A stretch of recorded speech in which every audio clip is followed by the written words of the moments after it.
પણ સર હવે તમારા રેકમેન્ડેશન્સ જાણી લઈએ કારણ કે આપણે જોઈ રહ્યા છીએ કે માર્કેટ સ્ટોક સ્પેસિફિક છે અત્યારે અમુક સિલેક્ટિવ પોકેટ્સમાં મૂવમેન્ટ હોય છે બાકી ઇન્ડેક્સમાં તો આવા જ પ્રકારની લિનિયર મૂવમેન્ટ છે તો આવી સ્થિતિમાં સ્ટોક્સ સ્ટ્રેટેજી શું બની રહી છે sir?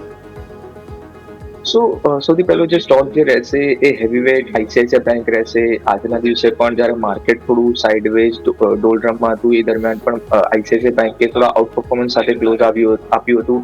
And may be people haven't notice but ICICI બેંકનું નાવ હવે જે વેઇટ જે છે રિલાયન્સ કરતાં વધારે છે નિફ્ટીમાં.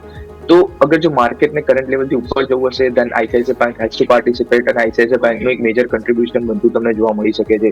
સો આઈસીઆઈસીઆઈ બેંક તમે કરન્ટલી 1450 થી 1454 ઝોનમાં અક્યુમ્યુલેટ કરી શકો છો. નીચેની સાઈડ પર 1430 સ્ટોપ લોસ રાખી શકો છો અને ઉપરની સાઈડ પર 1480 થી 1500 સુધીના અપસાઇડના ટાર્ગેટ એક્સપેક્ટ કરી શકો છો.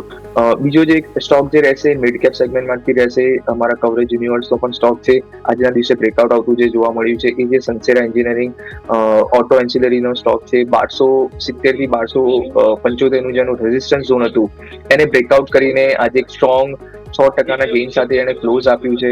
તો કરંટ લેવલ પર તો તમે બાય કરી શકો છો. માઇનર ડીપ આવે છે 1320 સુધીના ડીપ આવે છે તો ફર્ધર તમે અક્યુમ્યુલેટ કરી શકો છો.